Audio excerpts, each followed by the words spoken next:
दोस्तों, शादी होने के बाद लड़कियों का सबसे बड़ा हथियार होता है झूठा दहेज केस। इसलिए सुप्रीम कोर्ट का एक लेटेस्ट जजमेंट आ चुका है उन लोगों के लिए जो झूठा दहेज केस करने वाले हैं या कर चुके हैं। ये जजमेंट अभी दिसंबर 2024 का है, जिसके अंदर सुप्रीम कोर्ट ने 3 मुख्य बातें बताई हैं। अगर ये 3 पॉइंट पति क्लियर कर देता है तो उसके ऊपर जो झूठा दहेज केस लगाया गया है वो ख़त्म हो जाएगा। और अगर पत्नी द्वारा माँ बाप का नाम भी लिखाया गया है और माँ बाप का उस केस में कोई इन्वॉल्व नहीं था तो माँ बाप का नाम भी हट जाएगा। कैसे, चलिए मैं आपको बताता हूँ। पहले तो यह है कि अगर पत्नी बिना अपने पति को बताए अपना अबॉर्शन करा लेती है और बाद में पति के ऊपर 498A का मुकदमा दर्ज करा देती है तो इस तरह के मामले में वो FIR खारिज हो जाएगी।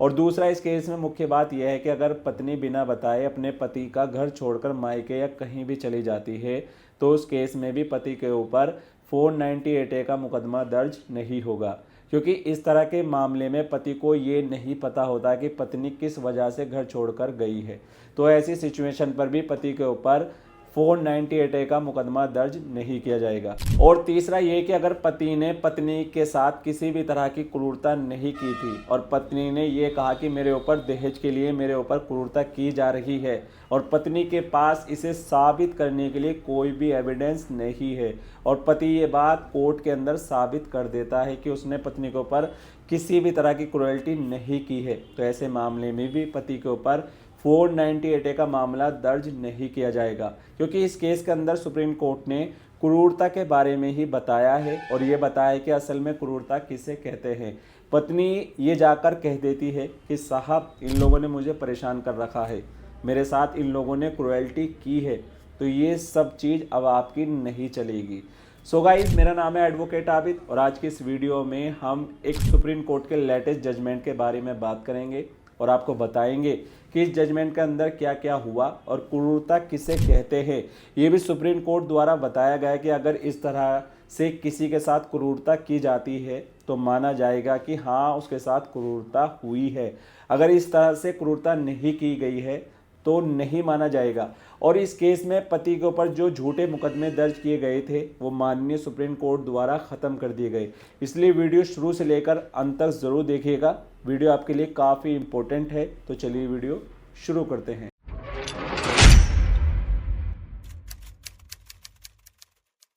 आज के समय में काफ़ी आसान है किसी के ऊपर भी 498A का झूठा मुकदमा दर्ज करा देना, लेकिन इस तरह के झूठे मुकदमों को देखते हुए सुप्रीम कोर्ट भी अब काफ़ी सख्त है, क्योंकि इस कानून को बनाने का मकसद सिर्फ यही था कि जिस लड़की के साथ रियल में क्रूरता हुई है, जिसके साथ रियल में दहेज के लिए मारपीट और उसने यातनाएं सही है, तो उसे इस कानून की मदद से न्याय मिल सके। लेकिन आजकल लोगों ने इसका गलत इस्तेमाल करना शुरू कर दिया। इस केस में भी ऐसा ही हुआ। पत्नी ने झूठे आरोप लगा करके दहेज का मुकदमा पति के ऊपर दर्ज कराया, लेकिन पति ने लोअर कोर्ट से लेकर हाई कोर्ट, सुप्रीम कोर्ट तक का सफ़र तय किया और इस पूरे मामले को सुप्रीम कोर्ट के द्वारा ख़त्म कराया। तो सबसे पहले हम इस केस के फैक्ट्स देख लेते हैं। इस केस का नाम है दिगंबर बनाम महाराष्ट्र राज्य। 2024 का ये मामला है, जो कि आप गूगल पे जा करके इस केस को पूरा पढ़ सकते हैं। इस केस में FIR के अनुसार 26 मार्च 2006 को शिकायतकर्ता, जो उसकी पत्नी थी, उसकी शादी माधव सूर्यवंशी के साथ हुई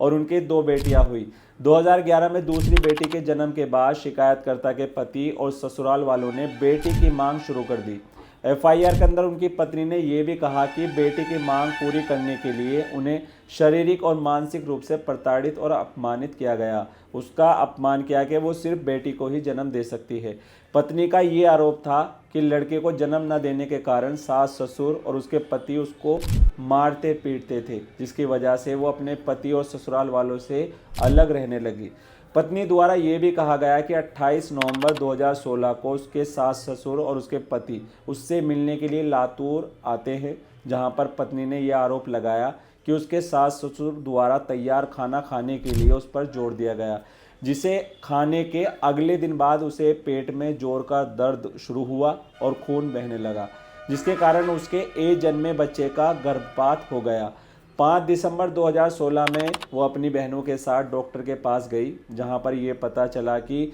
भ्रूण का एक टुकड़ा अभी भी उसके गर्भ में है और उसका इलाज किया गया है। इन्हीं तथ्यों के आधार पर जबरन गर्भपात करने और शारीरिक और मानसिक क्रूरता का आरोप लगाते हुए एफआईआर दर्ज की गई। यानी 6 नवंबर 2018 को शिवाजी नगर पुलिस स्टेशन लातूर में एक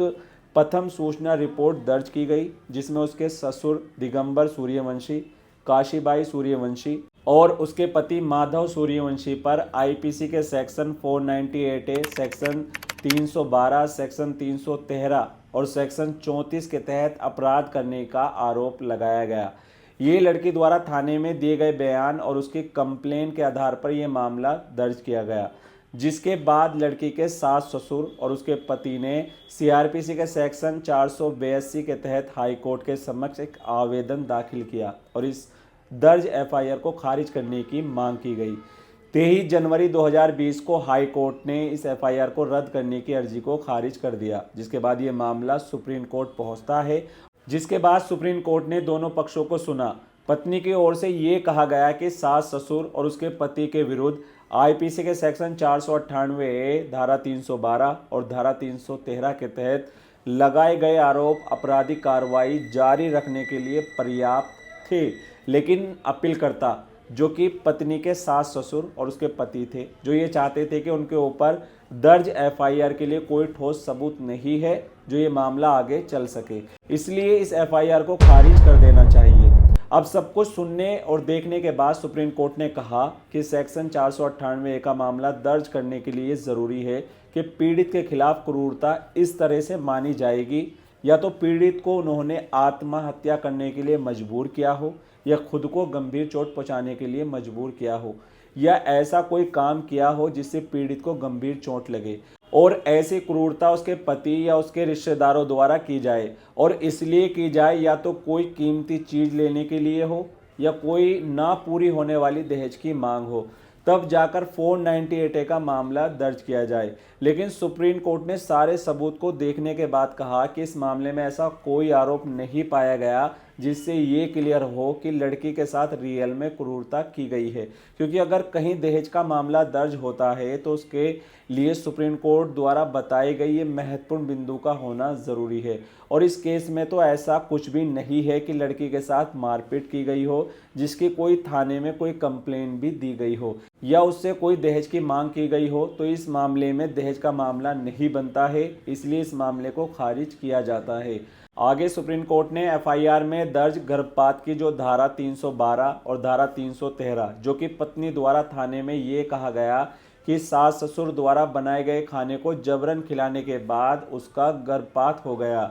इसके बाद अपीलकर्ता के वकील ने उस डॉक्टर को बुलाया जिसने उसका इलाज किया था। डॉक्टर का ये बयान था कि लड़की ने उनसे ये कहा था कि उसने किसी किट का इस्तेमाल किया था जिससे उसका गर्भपात हो गया था। इसके बाद लड़की को ये पता लगा कि उसका गर्भपात हो गया है, और ये खाना खिलाने वाली घटना अस्पताल में आने से 1 हफ्ता पहले की बताई गई थी। यानी कि जो घटना पत्नी द्वारा जबरन खाना खिलाने वाली बताई गई थी वो पत्नी द्वारा झूठी बनाई गई थी, क्योंकि पत्नी ने गर्भपात करने वाली किट का खुद ही इस्तेमाल किया था, जिससे ये क्लियर होता है कि पत्नी ने ये गर्भपात की झूठी कहानी बनाई है, और ऐसा कोई सबूत पेश नहीं किया जिससे ये क्लियर होता हो कि सास ससुर और पति द्वारा ये गर्भपात किया गया हो। अब अगर असल में देखा जाए तो पत्नी ने खुद ही उस किट का इस्तेमाल किया था जिससे उसका गर्भपात हो गया था। यहाँ पर जो क्रूरता है वो पति के साथ हुई है। सुप्रीम कोर्ट ने उनकी अपील को स्वीकार करते हुए आईपीसी की धारा